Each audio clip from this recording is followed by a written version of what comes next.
Good morning, ladies and gentlemen, and welcome to the first session of the second day of the iFX EXPO Dubai. I hope you had an enjoyable day yesterday and an enjoyable evening last night. We're getting ready for a strong start this morning. I'm really looking forward to this first panel on the economic standpoint in 2022, the good, the bad, and the promising. We have here with us this morning an amazing panel of great experts. I'm really excited to hear them speak. Our moderator, of course, is Hormoz Faryar, Head of Institutional Sales at BDSwiss. We have Kaia-Reet Parv, the Chief Investment Officer at CrediLinq.AI. George Kessarios, the Chief Economist and Senior Fund Manager at Exclusive Capital Prime. Farah Mourad, the Senior Market Analyst at XTB MENA. Takieddine, CEO of MENA at BDSwiss, and Ahmed Allam, the financial expert at His Highness the Ruler's Court. Let's give them a warm welcome to the stage.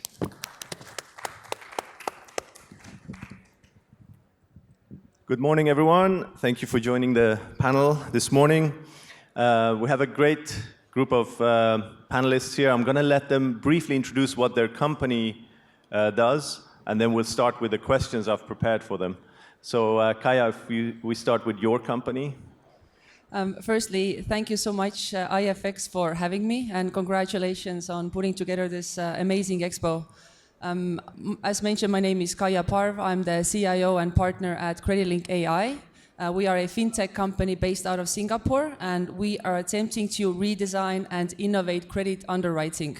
We are using credit engine, which is based on machine learning techniques, using alternative and traditional data points, and offering end-to-end lending product for B2B. And we focus on enabling small and medium-sized enterprises in Southeast Asia through the access to their growth capital. Thank you. Ahmed. Yes, thank you for having been here. It's my pleasure actually to join this expo, and I working for the ruler court as a financial expert. We are focusing on company valuation, fraud investigation, and liquidation, and that's it. Thank you. Great. George? Good morning. Thank you very much for the invitation. We are a multi-asset broker based out of Cyprus. And we are also mainly institutional, but we are also an asset management firm, or at least we are in the beginning of asset management, so we manage different funds within the company, and that's about it. Great. Daniel? My ex-colleague. Yes, pleasure. Thanks for having me, Hormoz. I manage BDSwiss MENA. BDSwiss is a Swiss multi-asset broker licensed from BaFin, Germany, CISIC, Mauritius, Seychelles, and we are now expanding into the MENA region. Great. Thank you. Farah? Hello, and thank you for having me. I'm a senior market analyst at XTB MENA. We're also multi-asset brokerage, headquarters in Poland. We're all over Europe, and now we just opened in Dubai, and hopefully we'll continue growing here. Great. So we have Singapore, UAE, and then George is lives in Cyprus. The rest of us in UAE. Okay, so I'm going to start with an economic discussion. The first question is the Federal Reserve and the rates.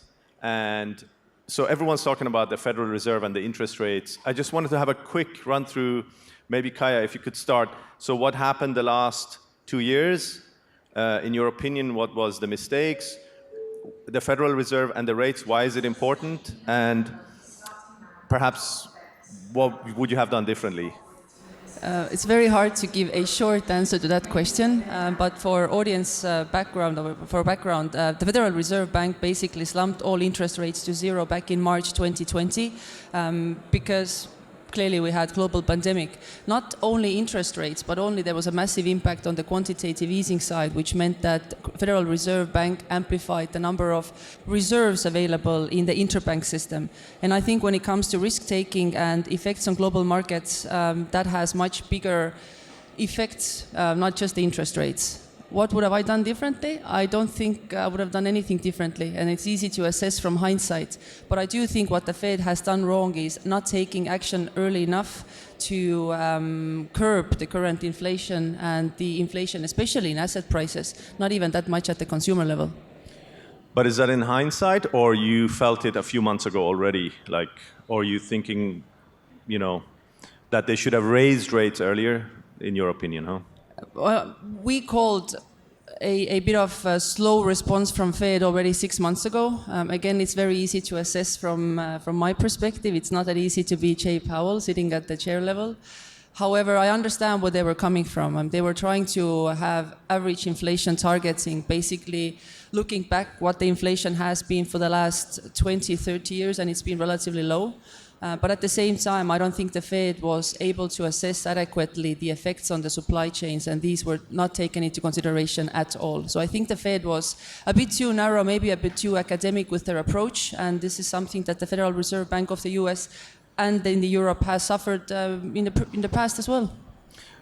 Yeah, Mr. Ahmed, I think it was in November I saw you on a panel. You worked for His Highness the Ruler's court. And I think back then you said inflation's going up fast and we should raise, this is 4 months ago now, yeah. We are already behind and we should raise the rates. I think that's what you said on that panel. Yeah, yeah. And you were right. Yeah. And it's recorded.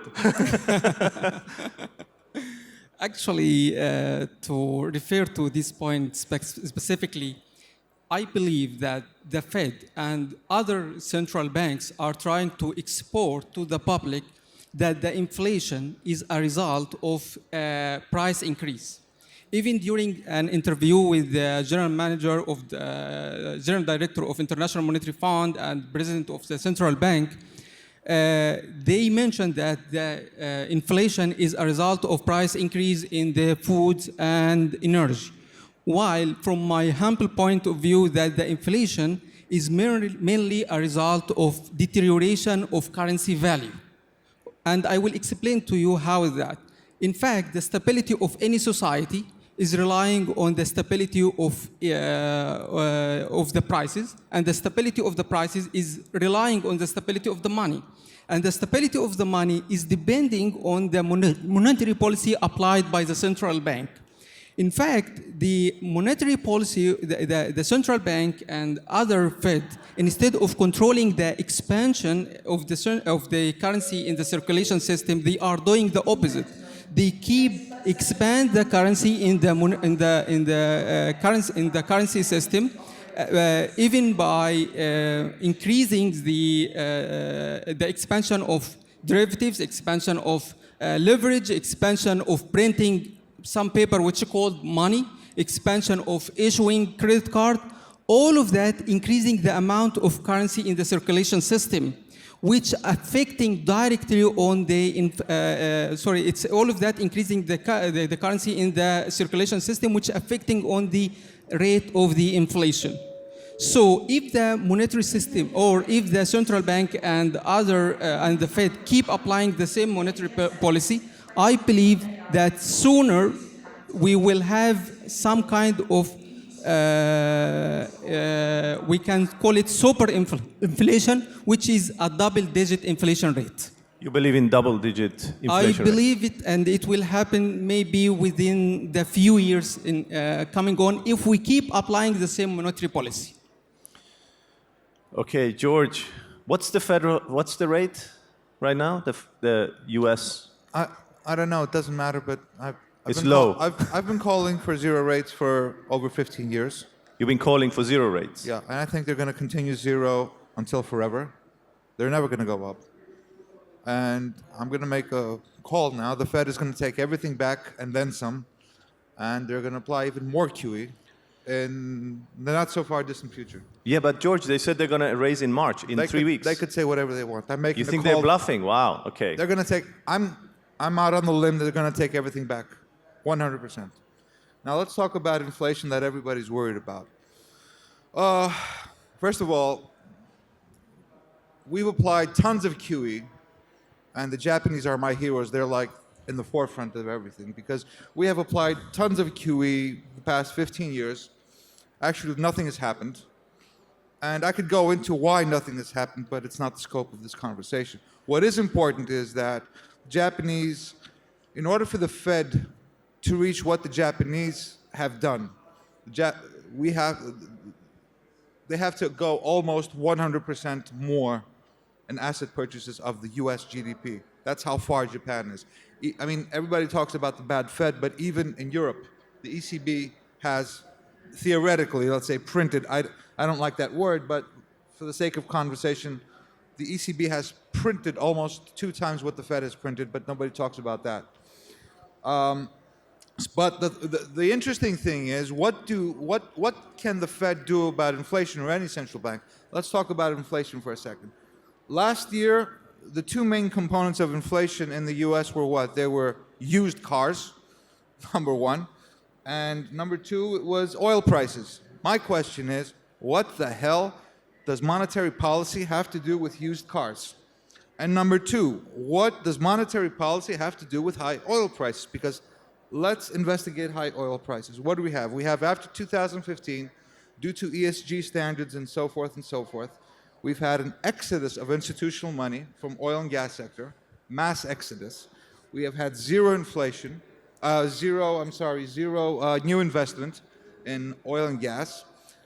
And the most important, we have had the war between shale producers in the US and OPEC, or let's call it for what it is, Saudi Arabia, in which that war was won by Saudi Arabia by, of course, having prices very, very low for a long time, in which I think about 50% of US shale producers went out of business. The point being that what exactly can the Fed do when high oil prices are due to politics? It's beyond me exactly what they think they're going to do. That will have zero effect. I mean, they could crash the economy by raising rates to 3-4%, sure, and bring the entire world into recession, but they're not going to do that because they're not supposed to do that. They're supposed to accommodate the situation. But I'm calling they're going to take everything back. I think, so they have a target, right, to reduce inflation. Daniel, what's your thoughts on this? Like the Federal Reserve, are they doing mistakes, or it's a difficult job, or... Sorry, you have to...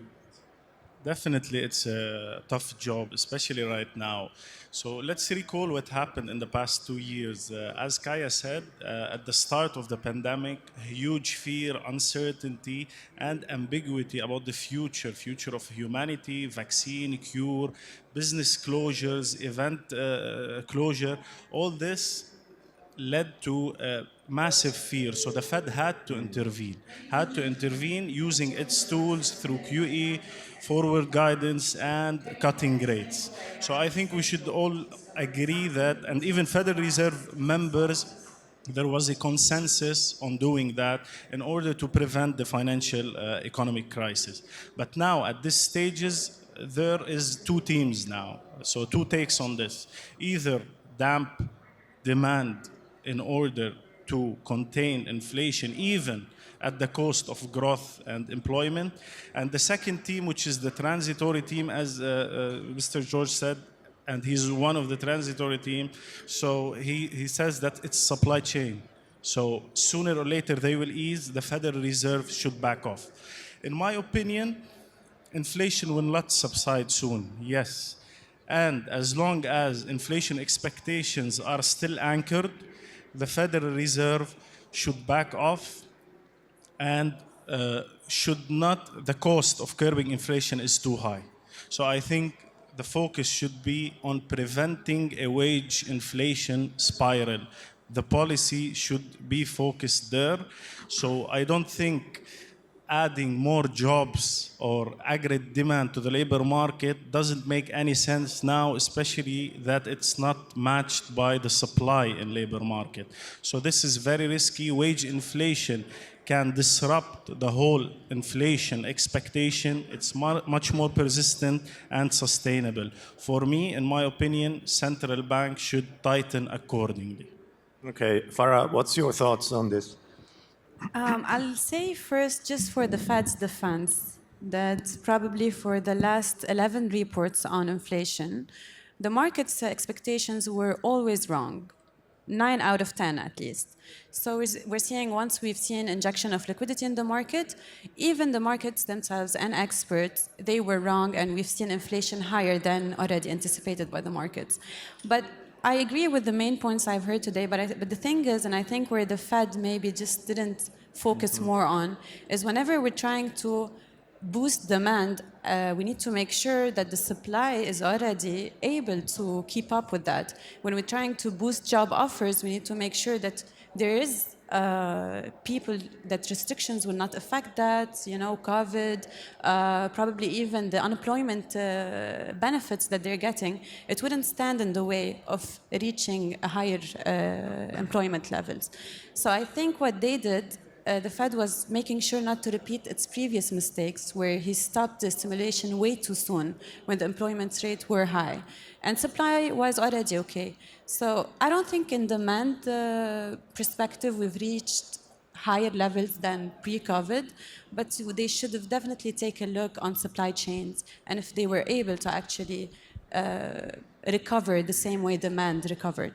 Yeah, I guess the Federal Reserve doesn't have much they can do with Definitely. the supply chains, right? Definitely. But it feels a bit weird if you blame the consumer and say, okay, you guys, because of demand, you guys are causing inflation. It feels weird to say that it's me and as a consumer causing this inflation. I mean, I'm not, in my opinion, doing anything different. I'm just living the same way I've lived. We're not in a hyper demand. We're still seeing levels that we've seen pre-COVID. So it's actually... So exactly. So it's not. So is this inflation driven by the consumers, or is it? So my second question was actually: is inflation always demand driven? Is it because of the demand that things are going up, or is it something else? I'm going to echo George's point about the current inflation. And when we talk about inflation, I guess we can refer to CPI, Consumer Price Index, out of the US. This has indeed been driven by mainly 3 articles, which is used cars, energy, and food. And all 3 are basically stemming from supply side problems, not that much from demand. Having said that, US consumers spent 6 years worth of spending on durables in 2020. So basically 6 years worth of spending was compressed into 1 year. So there's a bit of demand side effect as well. At the same time, if you look at the key indicators, these are already rolling over. So for instance, non-farm payroll productivity was up 6.6% in December. We saw US unemployment and labor force participation inching up. We're also seeing PMI delivery index 14-month low. So I would say probably the supply side is now rolling over. But what the Fed has to tackle, and coming to Daniel's point, is the inflation expectations. Once consumers start adjusting their behavior based on the inflation narrative, the behavior is going to change, and that is much more sticky much more difficult to change. What would be a behavior change? Like I would then think I would expect to pay more for milk? Yeah, basically, they start consuming maybe goods and services they may not need just for the sake of consuming because the price is going to be higher tomorrow. And that means there's just more dollars chasing after the same goods. But I would say that Q2, Q3, Q4 definitely going to be disinflationary because of the base effects to start with. And also the same 3 key indicators rolling over. So I think second half of 2022, we're going to see inflation coming down quite a bit. What's your thoughts, Ahmed, on this? And also, what will they raise rates? Yeah. They will go for higher rates, right? Actually, I believe that what we know and what we listen to about inflation is misleading and misinformative. Actually, we see the ugly face of the inefficient monetary policy applied by the Fed and the other central bank. Yeah. For measuring the inflation, we use the Consumer Price Index, which is the basket of goods and services, or the average price of goods and services. The average price of, or the goods, the price of goods and services should be based on the supply and demand. But the facts refer that the price of goods and services is reflected based on the currency value. The history referred that the currency value is keep deteriorating time after time. If we review the average income during the last period, we found out the average income is keep increasing year after year. But the purchasing power of this income is keep decreasing. However, the average income is keep increasing. We never ask ourselves, what is the reason behind that? The real reason behind that is that the value of the currency is keep deteriorating. If we go back in 1970, we will find that the average household income was $9,000. With this $9,000, you can buy 230 ounces of gold. Today, the average income for the household is more than $70,000. With this $70,000, you even cannot buy 40 ounces of gold. We should ask ourselves, what is the reason behind that? So I believe that the inflation, most of the people think that inflation is a result of the currency supply in the circulation system, which is true, but not accurate. Actually, the inflation is a result of currency supply in the circulation system in a partially side, while the other side is the velocity level. I mean by velocity is it's measuring the number of time each unit of the currency changing hands. If we look at the velocity level in the United States, we will find out that the velocity level is dropped from 2.2 in 2008 to become 1.1 today, which means it's dropped by 50%, which is a huge percentage. So the conclusion is that the inflation is a result of deterioration in the currency based on two things. First, the expansion of currency supply in the circulation system, first. Second, the deterioration of the velocity level in the city. This is my belief. And do you think so you're saying that the CPI, the inflation numbers that are very high, they're even higher in reality, you're saying? Yeah, they're sure. even, so we're saying 8%, which is very high, and inflation in your, I think most of you agree on this, it's even higher than this. Yeah, actually, I just... Maybe not Daniel. Yeah. Do you agree with this as well, that inflation is higher than what it's The interesting showing? point that Ahmed mentioned is the velocity of money. Yes, there is a drastic change or decrease in this velocity of money due to many reasons, aging population, automation, productivity of labor, which is not The main our reason topic. is asset prices. That's the reason Yeah. for the velocity drop. There's a lot more money than they're used to. That's the main reason.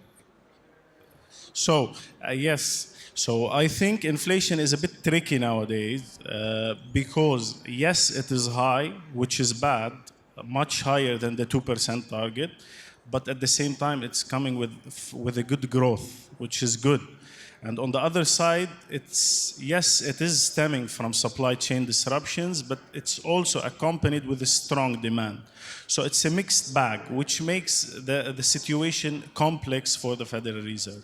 And adding more complexity to the situation now is the geopolitical risks right now happening, the war that... What's happening? Oh. The war, Ukrainian-Russia war, which started in the morning, unfortunately. So this will add more pressure on the Federal Reserve. This means Russia and Ukraine are huge exporters of commodities, from platinum, palladium, gold, nickel, energies, oil and gas. So all these disruptions, and on top of that, sanctions to Russia will add more cost, push inflation and stagflationary risks, which will make the whole situation much more complex. We're going to start blaming Putin for the inflation now, huh? Yes, After the consumer, it's going to be Putin's fault that there is inflation. But before we move on to George, so you guys believe that the Federal Reserve will raise rates rapidly? Like every bank thinks 1.5% increase this year, which is huge.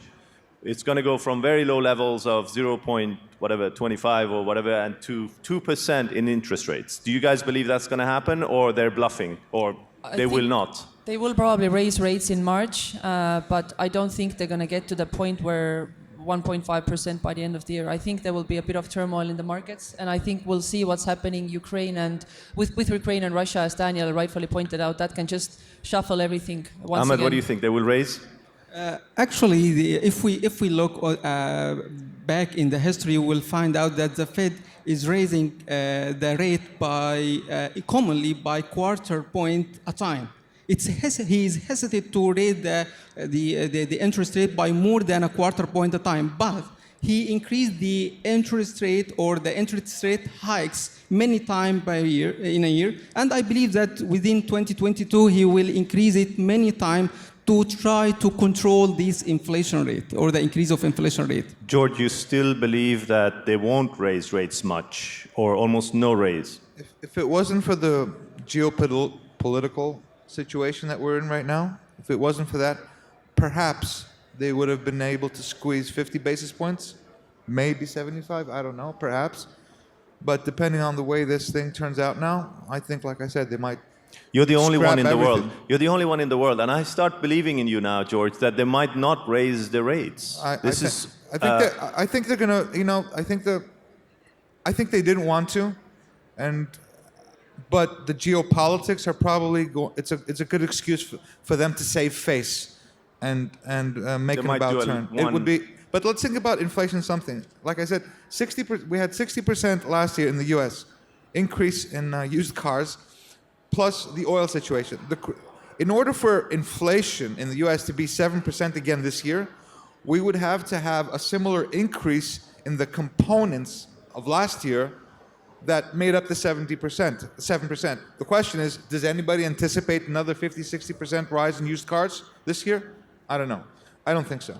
Number two, does anybody anticipate that oil will go to 140? In order to have the increase we had oil 140 yesterday, last year over year, to be able to constitute a 7%? That's the question. I doubt it. So what I'm saying is that besides the geopolitical situation, there is a possibility within 6 months from now we might be talking about deflation, believe it or not.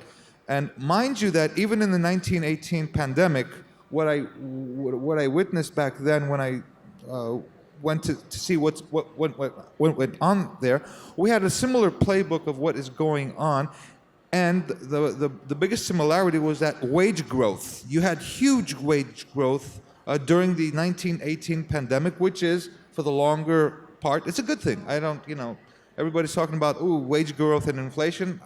I don't think that's such a bad thing, longer term. I like wage growth, yes. Daniel,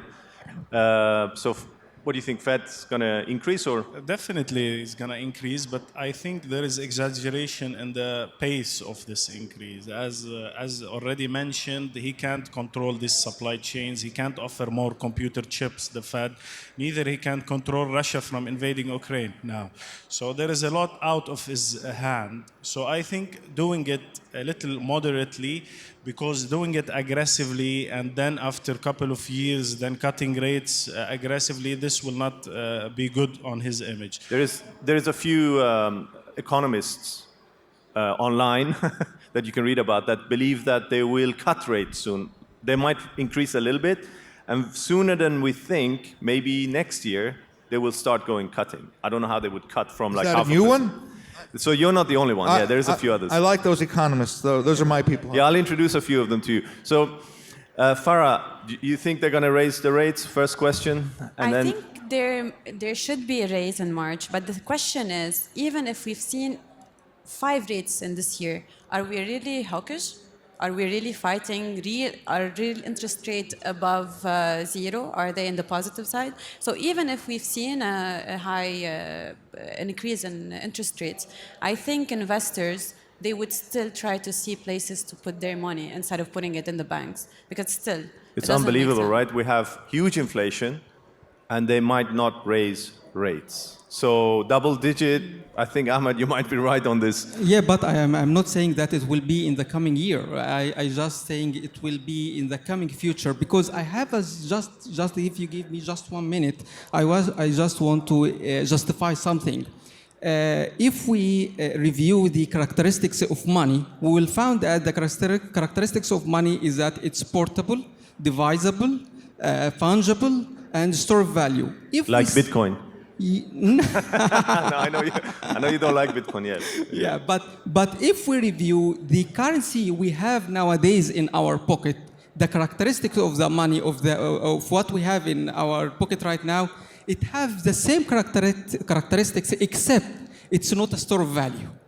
In fact, it's the fiat currency which we have right now cannot store the value at all. Sooner or later, the value of the fiat currency will equal zero. That's why we will find out our monetary system is keep changing every 30 to 40 years. If we go back 150 years, we will find out that the monetary system has changed from just the classic gold standard to gold exchange standard, then it's moved to Bretton Woods system, then the US dollar standard, and nowadays we are expecting to have a new monetary system which is central bank digital currency. So the conclusion is that the main problem we have is the money we have in our pocket, which actually it's not a money, which is just a currency.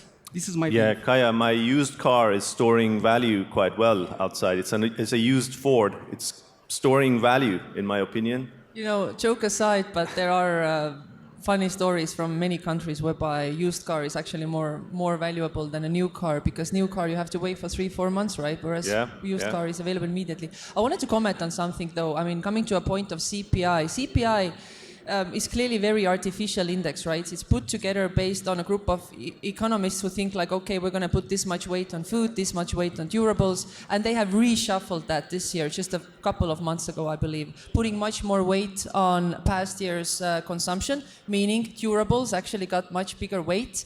But by natural extension, if something was consumed a lot last year, it's going to roll over this year, right? So I think that's already pushing CPI. And one more comment I want to make about raising interest rates is that we already are facing a historical situation whereby the Fed is embarking on a tightening cycle, but the yield curve is extremely flat.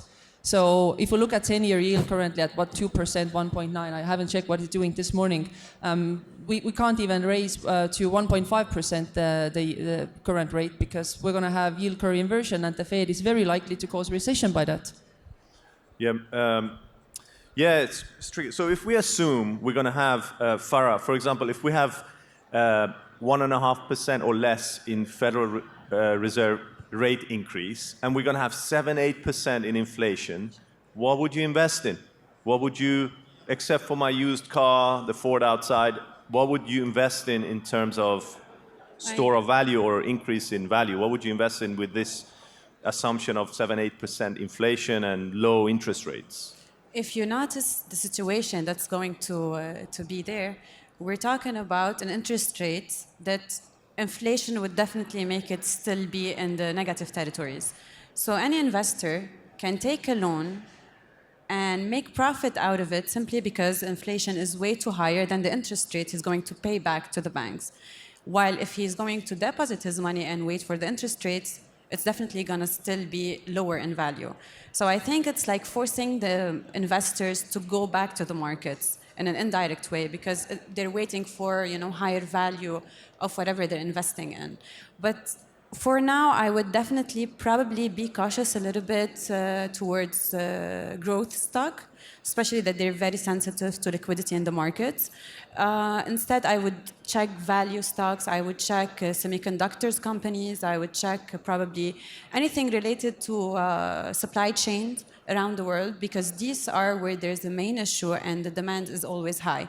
I would just stay cautious that probably once we get to resolve the supply issue, then we have a higher supply than demand when the demand is going down. So probably I would still look into that. But also there's commodities that are spiking in inflation, whether it's agriculture or also energy commodities. I still believe that at least for the short term, they will be very beneficial for investors. Okay, Daniel, what would you buy? I know, would anyone buy gold when we think interest rates are going up? What would you buy? Yes, given interest rates, we should split interest rates and inflation thing. So regarding interest rates increase now, it means discount rates will increase. Definitely valuation of big companies, especially companies that are expecting profits in the future, growth, as Farah already said. Tech shares will be under pressure somehow, which already happened now. You think they're going to be good investment? It's not The a good. opposite. It's not a good right now. It's a bad It's the investment. opposite. Yeah, given Yeah. the discount rates, it's under pressure. These tech shares. But regarding this increase is usually good for financials. The increase in interest rates because banking, for example, have this profits from interest rates, this liquidity transformation, or that they do. They benefit from this, so this will increase their profit margin. So banking maybe. So we're going to have a financial crisis, so let's go long financial stocks. For example. And yes, sir. And on the other side, inflation historically, if we see in the inflation years, in high inflation years, we see performers are definitely commodities, material companies, energy. Definitely energy has still good potential even this year, and adding this geopolitical risk now, I think those are good buying stocks right now. George, what are we going to buy? Two issues. Of course, we have to wait to see if the Fed will act on its forward guidance. No, you'd have to buy it today. What would you buy? No, not necessarily. We have time. Everybody's so frightened. We have time. So two factors are, of course, the geopolitical situation and Fed forward guidance. But aside from that, I wrote a paper for our clients in the beginning of the year in which I depicted two indexes. One is the S&P 500, an ETF, which was trading at a 27 forward multiple, and the SLYV, which is the S&P 600 small cap ETF, and that was trading at a 15. So what I said is we have an index bubble. So if you're going to buy the index, you're going to pay the highest you've ever paid in the history of U.S. markets, or almost. But if you bought the SLYV or some small cap, let's say high quality ETF, you're paying the lowest multiple you've paid over the past 20, 25 years. So the answer is to what to buy, irrelevant of the situation, is buy small. And in fact, the smaller, I would say even micro caps. I have never seen in my investment career so many cheap stocks in my life. Never seen it. What is going on in terms of valuations? I've never seen this. The opportunities are like mind-boggling. Cheap but stocks. they are not at the index level. They are not at the large cap level. I The opportunities are at the micro cap and small cap level. Stocks are literally trading for pennies on the dollar.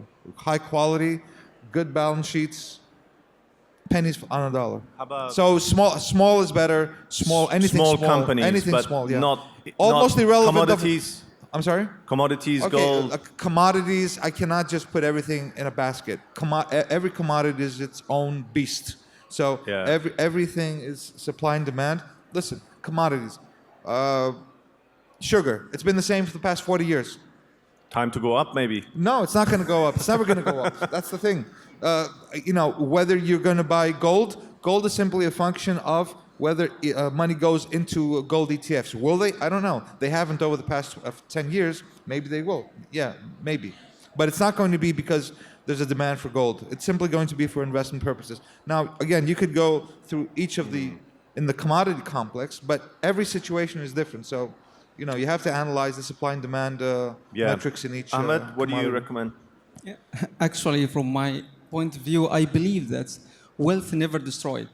Wealth is merely transferred. So in the opposite side of each crisis, there is an opportunity. And to transfer this crisis to an opportunity, we have to know how the global economy works. Okay. We can see that many investors has a misconception about that rising interest rate will lead to a bear market or decline in the stock market. While there is a research refer that between 1995 and 2020, when the U.S. 10 years Treasury yield go up by more than 50 basis points, the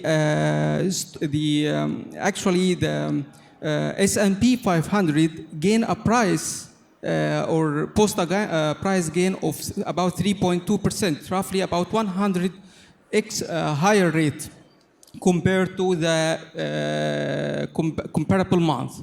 So, from my point of view, if for any investor, he should reallocate his portfolio to include three main sectors. First, the energy. The energy sector has achieved perfectly performance during the last year, and based on the extra demand and limited supply of it, so it's a very good sector. Second, the gold and the precious metal. However, the gold is not fulfilling his rules recently regarding the hedging inflation. And this is because the existence of the cryptocurrency. In fact, the cryptocurrency affected on the performance or on the performance of the gold market. But I believe this is temporary, and the gold will take his efficient role in the nearest future. Even I recommend everyone to save and keep some physical gold. Last, I believe in the fintech sector. Fintech sector will play a very great role and will be so significant during the coming 2 years. Fintech sounds interesting because then it's Daniel's, it's also finance, it's small companies, and it's technology. So fintech sounds good. You work for a fintech company. I do work for a fintech company, indeed. But on the asset allocation side, working on the assumptions you gave, let's say 1.5% interest rate and inflation 7%. So gold tends to perform well with very negatively deep real rates. So gold could be one of those strategic investments or allocations, especially with heightened geopolitical risk. But when we talk about forward-looking guidance, so we see long bond yields coming lower, and that's because firstly we're coming to some sort of economic slowdown / recession at some point. We see digitalization of the economy, demographics, all pushing long bond yields lower. So I think it's a good allocation into growth names, good technology names that have diversified cash flows, solid business models, exposure to different geographies, different currencies.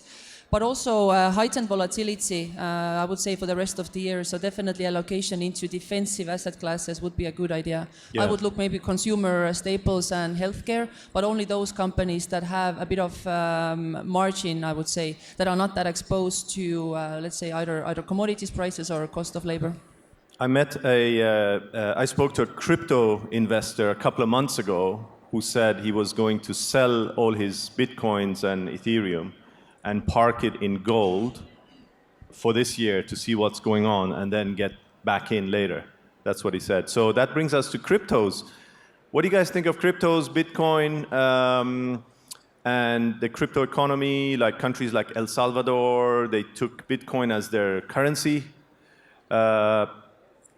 George, should we start with you? What do you think of Bitcoin? Are you going to buy some? You have some? No, I don't have. I'm not going to buy. Crypto is, well, the whole notion is absolutely ridiculous. Okay, so the barrier to entry into incorporating blockchain technology in any application is zero. You could literally hire any programmer with basic knowledge and make your own blockchain for the purpose of incorporating that application. The barrier to entry is absolutely zero. All this crypto logic that I've been hearing on YouTube videos and all that stuff makes absolutely zero sense. Zero, absolutely zero. It's mostly a function of people basically not understanding what banking is and how finance works and how the whole planet Earth works.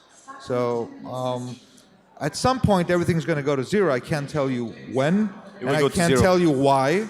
But if you look at the 20,000 or so, coins that are listed here, they're more or less they're slowly going to zero. Most of them, like the vast majority, are slowly going to zero. I think, yeah, probably Bitcoin will be the last one, but I can't tell you why or when or, the reason. The young people on your left can't believe what you're saying. No, I'm youngsters. No, please. I'm not a big fan either, especially in using cryptos as a currency. I'm not a big fan. I'm more traditional. So I believe that, as Ahmed said regarding currency characteristics from unit of account, store of value, and medium of exchange, definitely crypto can't play the store of value that it is missing in the currency. We see huge fluctuations in the price of crypto. So I think they are purely risky assets, and they are behaving like risky assets, speculative instruments so far, and there is no barriers to entry, and there is no barriers for central banks even to issue their own cryptocurrency. So sooner or later, most of the cryptos will go down to zero. Very few who are based on very solid fundamentals and projects will have a sustained future. Wow, George, you've won over a young person. Finally. Farah, I definitely defend the agree. Bitcoin, Farah. It is. No, not really. I had a really interesting question that I would love to hear his input on. But the thing is, definitely, it's a high risk. We've seen it moving with the stock market. It's not an inflation hedge. It's not, an asset that works independently from other markets. It's definitely showing a high risk behavior. And I'm not really sure about El Salvador to take this risk, even if they managed to succeed. But I mean, you succeeded with a high risk. What if it went down? But the question is, if we're talking about the real value as a currency, not as technology, then when the dollar, for example, wasn't backed by gold anymore, and there was no real value to it but the belief of the people in the currency, what's different in this scenario than just people believing that Bitcoin has a value and therefore it actually has a value? What's the difference between both? First, let me answer. It's backed because US dollar is backed by the biggest economy in the world and the biggest military power so far in the world. So this is my answer. No, I mean the logic behind it, that people actually put their belief in something and that makes it But valuable. Bitcoin is backed by the youngsters. So, Ahmed, what do you think of Bitcoin? You have to defend Kaya, the Bitcoin now. Actually, I believe that one of the main reasons for the expansion of cryptocurrency overall, that it has eliminated the existence of the intermediary for currency or for money transaction. In other words, that the holder of the cryptocurrency has the full authority and superpower over the transaction of the currency. Other thing that the value of this currency is not affected by any other entity's decision.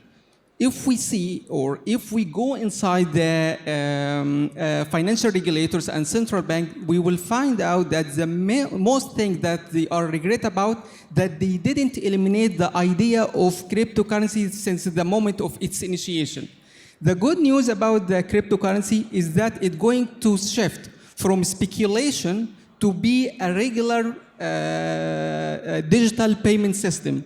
But the bad news that it's going to be regulated under the umbrella of the central banks, as each central bank is planning to issue its own central bank digital currency. They're going to try and centralize the decentralized system. That's going to, I heard it's very difficult to do.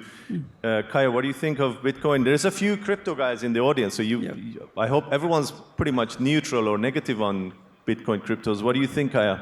I'm just going to comment that there's a bunch of people from the sell side of the business on the stage right now. But if you talk with the buy side of the business, right, let's say asset allocators, family offices, investors, they actually do allocate capital into Bitcoin. And that sort of ties into Farah's comments about belief in the asset class, right? So if major family offices are allocating even 1% of their portfolio into that asset class, that already means the asset class is institutionalized, which means it's here to stay one way or the other. I'm not going to say that every single cryptocurrency out there is going to be, in existence in 10 years down the road, but definitely crypto as an asset class will remain.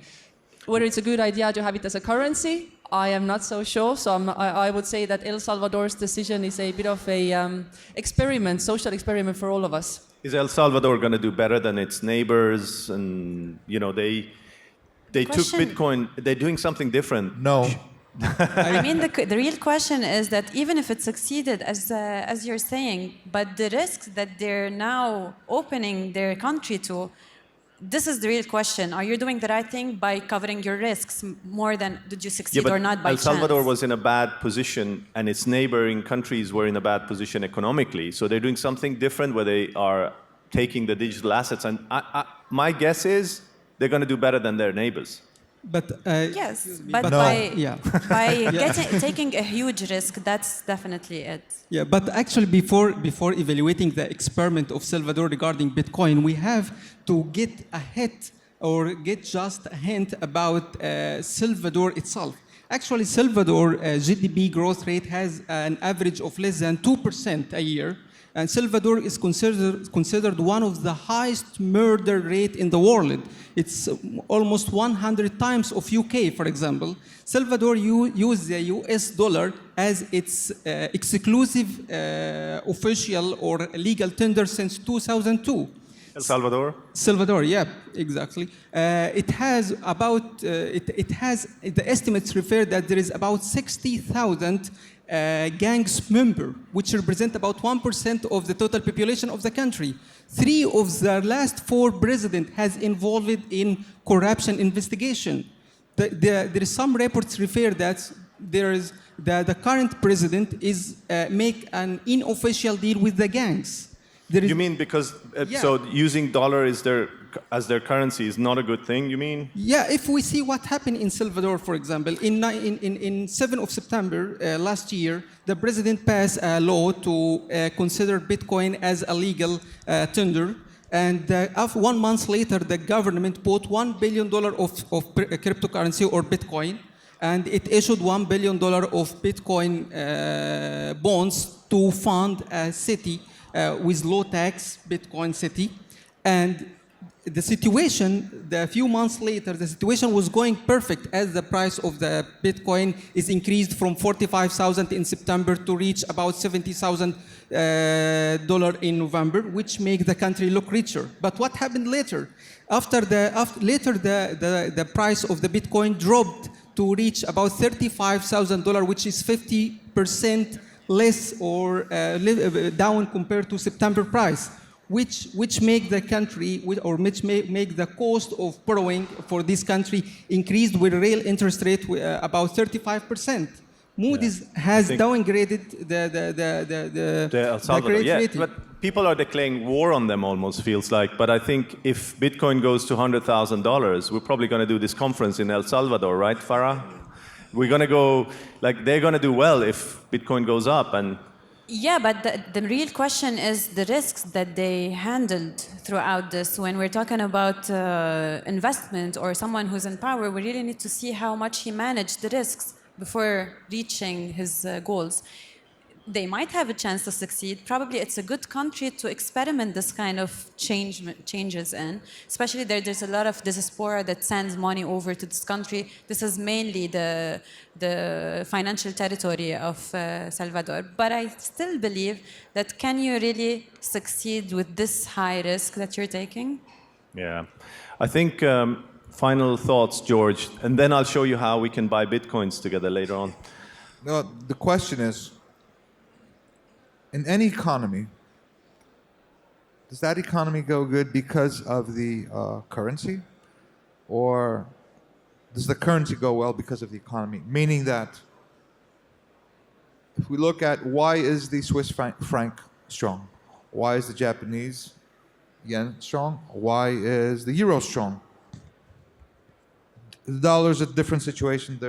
The metrics don't apply. It's totally different. But analyzing why exactly is the Swiss franc so strong? Questions. Why? I have a theory, Tell but me. I'll tell you after because No, we've no, run no. out of time. Tell me now. Why? One word. Why is the Swiss franc so I think strong?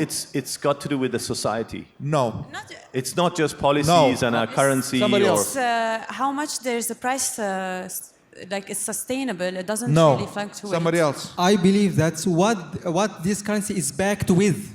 If it's backed with gold, if No. it's backed with some... The answer is Switzerland has a 15%. What do you call it? They have To crypto GDP. valley. No, hold on. 15% trade surplus to GDP. Yeah, but why In do the they have FX that? market, there's a permanent, for the past 20, 25 years, demand for Swiss francs because people want to do business with. That's the reason why the Swiss franc goes up. It's not because of banking. It's not because of this. It's not because of that. It's the economy is so damn good They are exporting, in terms of GDP, 15% more than the same with Japan. 4 to 5% GDP surplus over the past 20 years. Yeah, that's a long discussion why they're doing better. I think it's not that's the only reason. That's the only reason why the Japanese currency has not gone to zero or collapsed. They sell used cars. Or whatever. Anyway, what I want to say is that the Bitcoin is not going to save El Salvador or any country simply by saying, okay, this is our, it's the economy, stupid. In other words, okay? So economy means a lot of things. It's institutional changes, it's this, it's that, it's a zillion things we can talk about. But going from one currency to another is simply not, hey, they tried it in Zimbabwe. I've been there in Zimbabwe. I mean, it was funny what was happening. Central bank prints like $1 trillion Zim dollars, and they go down to the exchanges, literally downtown in Harare, and they swipe all the dollars they can. They do that day after day. Anyway, what I want to say is that it's not the currency, it's the economy. I'll just add a point on the implementation of Bitcoin in the Salvador's context, right? So part of the story was only about the economy, but El Salvador has about 20% of GDP coming from remittances, right? And a lot of it comes from the US, and all those old school payment platforms are notorious for their fees. So basically it's about 30-50% increase in the terms of price of the remittance into El Salvador. So the government was also attempting to save the money for the average Joe on the street by simplifying the transferal method. Yeah, guys, we're out of time. We're going to continue the discussion down here. George, everyone, thank you. Yes, absolutely. Thank you, everyone. Thank you. Thank you. Thank you. Thank you.